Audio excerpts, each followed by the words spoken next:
Hi guys, welcome back to my channel. I'm Shelby of Shelby and the Book Club, and in today's video I am going to be doing another book review. This time we are going to be talking about Don't Cry For Me by Daniel Black. Go get it right now. Just go get it. Just go buy the book. Just go get it right now. Just go get the book. When I tell you if you would like to hear it, here we go. Don't forget to like, comment, and subscribe. But if you would like to hear it, here we go. This is how you do historical fiction. This is how you do historical fiction.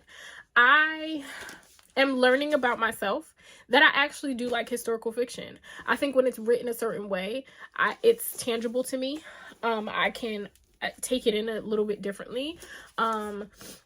And when it's learning about my people, I think is something that's important. I think it has to be relatable. It has to be something that makes sense to me. Something that I can see. Y'all get what I'm trying to say. So let me state that this is my first time reading a Daniel Black book, and I have gone and bought most of his other books, and I'm actually reading another one in the present while, as when this video is being recorded. That is how good this book was to me. So this is a book about a man who is dying, and he is writing a letter to his gay son, explaining why their relationship was the way that it was. So he starts from the very beginning of his life as a kid, how he wasn't raised by his parents.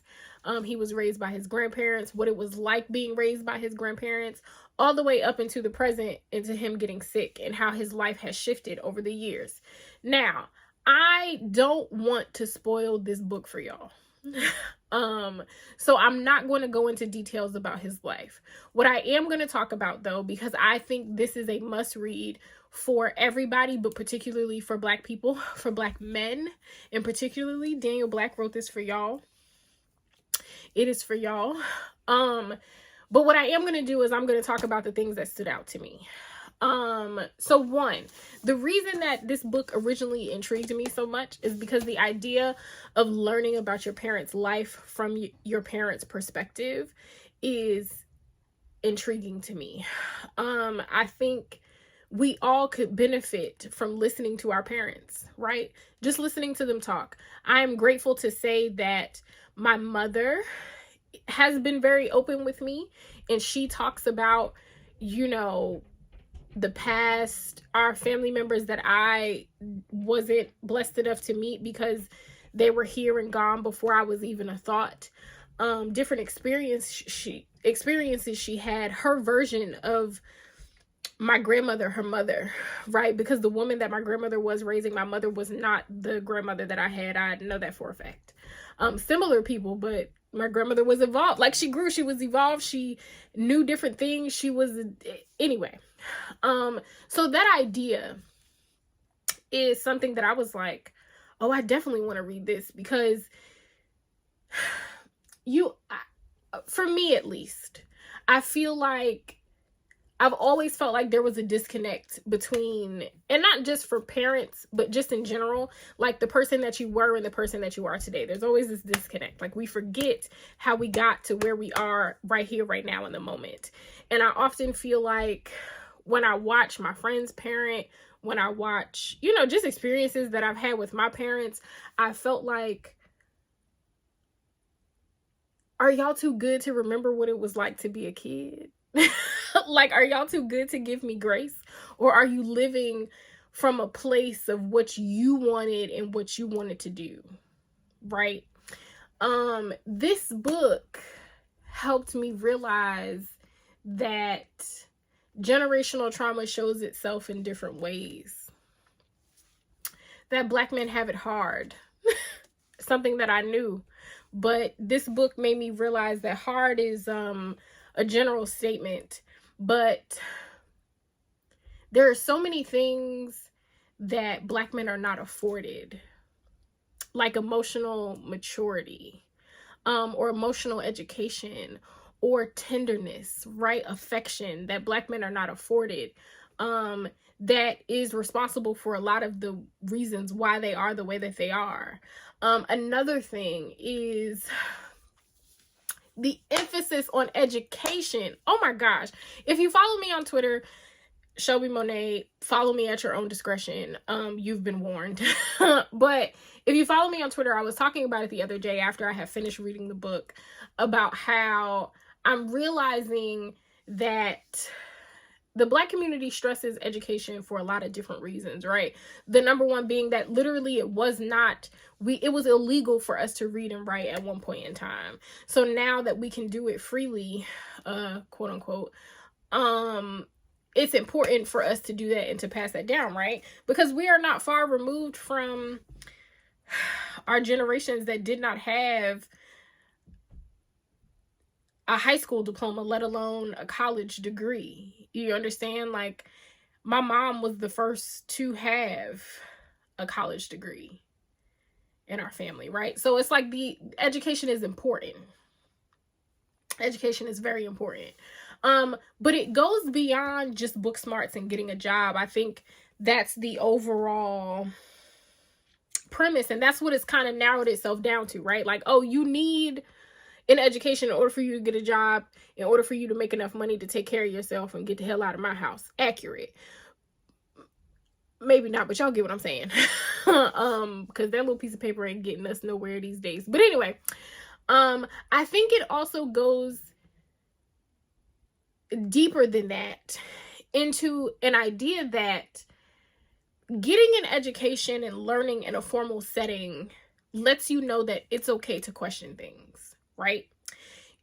Where do you learn that outside of a formal setting if your parents don't know that it's okay to question things? So I'll give you a prime example. If you're raised by people that have only known slavery and Jim Crow laws, right, as pertaining to this main character, because that's when he was born and raised, or even today, where a lot of the things and the issues that we face in the Black community is about us trying to survive, right? So if you're only learning from people that only know how to survive, that only know how to listen, because if you don't listen, that means you're going to die, why would you ever know how, or how are you going to learn how to question things or to know that there are other ways, when for all of these hundreds of years, the only way for our people was to survive? You had to do the thing to survive. There was no such thing as happiness. There was no such thing as doing something because you wanted to. So how that passes down is you have an idea of what a man is, right? And a man is emotionless. He don't have to take care of kids. He don't have to hug his kids. He don't have to do any of that, right? And this is not the blueprint, but this maybe be the majority, right? He doesn't really have to love his wife, right? Because if you think about it, the only who was the example of what love actually was, right? Okay, so he didn't have to love his wife, right? She was supposed to take care of the house and do all of this and blah, blah, blah. So if that's what you know, right, and then you have a kid of your own and you don't know that it's okay to go outside of said box, how are you going to get outside of that said box? How do you know what love is? How do you know to venture out if you don't have the experience, if you don't have the education, if you don't have the wherewithal to question? Does that make sense? It was really interesting to me. Like I was like, oh wow, it's beyond that, right? So it's not just get an education because it's good for you, but it's like go out and experience the world, because there are things out there that we can't give you at home because we don't know. Very powerful. Another thing that I think is important is, in terms of education, is your familial education. What do you know about your family and your people? Where do you come from? Who are your people? Who are they? Right? I think there's so many things that we can prevent from happening. There's so many things that we could learn about ourselves, right? For example, I'll get personal here. I mentioned I was recently interviewed on a podcast, and I mentioned how I feel like my family manifested me and my love for readings and my books and Shelby in the bookstore way before I was even an idea, because I come from writers. My great uncle was a phenomenal poet. His son also writes poetry. My mother, she writes now for Instagram and for her Monday moods and stuff, but my mom's poetry is something that I don't think she realized how powerful it is. And I remember like watching her write as a kid, or seeing some of her poems and stuff like that in her notebooks and all that other stuff. So it's like I am a manifestation. Like, none of us are as far removed from the generations before us as we think we are, especially when it comes to your family, right? I am them. I'm an embodiment of their love for literature, their love for writing, for their love of music, right? I am them. But I think it's important, because history repeats itself until we learn our lessons. And a lot of the times, and maybe this is spiritual and this is beyond, this is, the hippy dippy version of me showing face, but a lot of the times we go through things because they weren't able to solve those issues, and now we have to. Right? Person A does things the way that he does because that's what his daddy did. And now he's raising a son that is different. He's gay. He loves men, right? What does that mean? That's outside of anything that I've ever experienced, when really it's not as far-fetched as people think it is. But how do I raise this different kid when the only way that I know how to be raised is by being whooped and being hard and not really showing love and all of this other stuff, right? And then you see how history repeats itself, but you also understand better being the person in the midst of it. It's so, the world is so crazy that way. The world is so crazy that way. This book was so thought-provoking. Don't Cry for Me was so thought-provoking. And it was sad because we're following this man as he's deteriorating, as his life was, I think, so there's so many things. It made me want to like hug all of the Black men in my life, and there are a lot of them. It made me want to say, like, I love you. You are worthy of love, of peace, of gentleness, of emotion. You're worthy.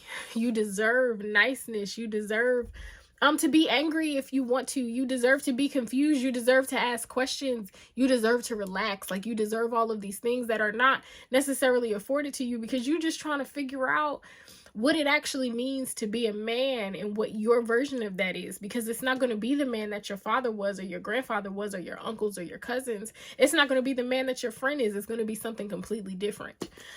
So many things. One thing that stood out to me too was the relationship that Black men and women have, right?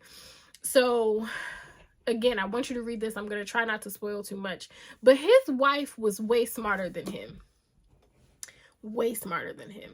And he knew that she was. He admired that about her in the beginning. And then he started to resent it because his idea of what a household it didn't involve a woman that was smart, a woman that was beyond his level of understanding or what the women were like back then. But it also brings up something that I've said out loud.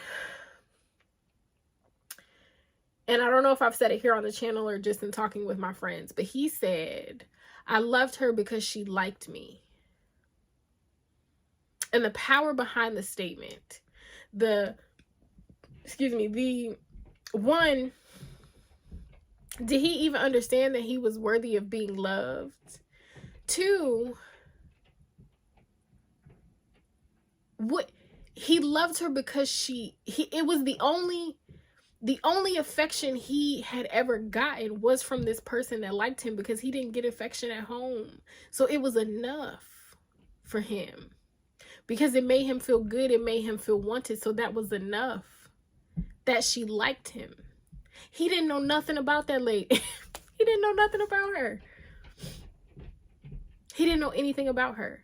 So it made me reevaluate some situations that I've been in with men, where I've just been like,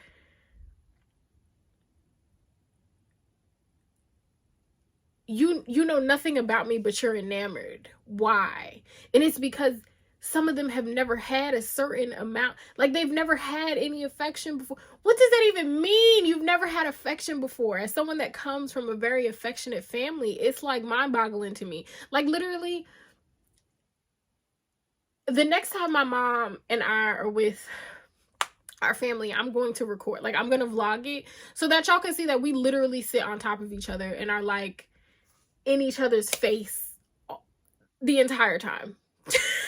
The entire time. But to know that in some families, that isn't a thing. And it like so many things affect the way that you raise your child, the way that you were raised, the love or the lack thereof that you have, right? Your level of experience, right? Because your level of experience is either going to... Your level of experience affects how you do things, right? So either your bad experience is going to make you want better, or your bad experience is going to make you see that is going to make you think that the only way to do something is this one way. So you get angry and you act out of anger. This book is powerful. Have I convinced you yet? Are you convinced that Don't Cry for Me by Daniel Black is a phenomenal book? I did look at some of the Goodreads ratings, which I shouldn't have done. I knew better. But I did it anyway. And I think people were expecting character development. I think people were expecting this to be a traditional story. But I think what you should know going into reading this is this is a book about a person that is already content with dying. He knows that he's going to die. It's going to happen. He's okay with that. So there is no need for character development. He's kind of just telling his son his life, and he understands that there isn't really anything that he can do anymore, right? So he's not sorry. Maybe he is. He's not even necessarily sad. He just needs to explain. He needs his son to know. And so there isn't character development. I think there's development in him over the years as he writes this letter, but not necessarily in the person that is in the present writing the letter. Does that make sense? So don't look for character development.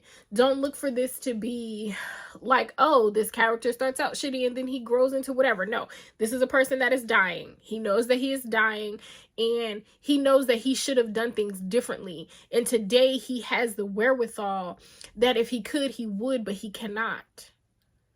So the only thing that he can do is write this letter to his son to explain, right? And he also knows that with the person that he is today, he knows that that means he can or cannot forgive me. That's another message. You know, a lot of times people feel like, oh, well, I told you the truth, so you should accept it. No, I don't. I don't like it. It's hurt my feelings. I don't accept it. Point blank, period. Just because you told me the truth, just because you apologize. We need to stop teaching children that too. Oh, if you say sorry, they'll forgive you. No, that's not accurate. And you don't have to forgive nobody if you don't want to. You want to know why? Because those feelings are yours. You got to live with that for the rest of your life. They don't. We also shouldn't teach children to share, but that's a different conversation, because people be feeling like, oh, if I teach you that you have to share your things, then it teaches the idea that this don't have nothing to do with this book. But anyway, it teaches the idea that oh, well, that means that said person has to share with me also as well. And then when somebody tell you, oh, snot-nosed baby, no, and they come crying to you, you be offended. No, people can tell you no. And it's not a personal attack. No, it's not personal. It's just no. I wanted these Doritos all day. And here you come, oh, snot-nosed baby, asking me for my Dorito. No. But anyway, I really feel like this book is a must-read. I hope I've convinced you. I told you everything and nothing about this book all at the same time. I told you everything and nothing. Everything and nothing. So you can get this from showmeandthebookstore.com. The link is in the underneath bar. If you read it, let me know. I want to know how you feel about it. I want to know how it made you feel. I want to know if it was thought-provoking for you. I want to know what gems you picked up from this. I didn't tab this book, but there are a lot of highlighted spots in here. Let's see.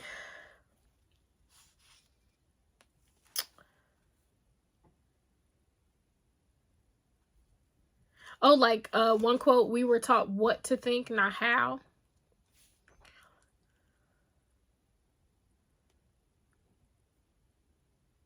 Something else that I highlighted, this was boyhood in my day. We built reputations of strength and speed, hard work and resilience that made our people proud. Girls loved us. Lazy boys feared us. I dreamed of raising a boy, teaching him everything I knew, training him to be like me.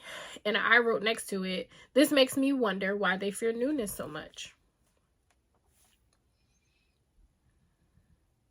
Another, something I quoted, we weren't unintelligent, we were just desperate to survive.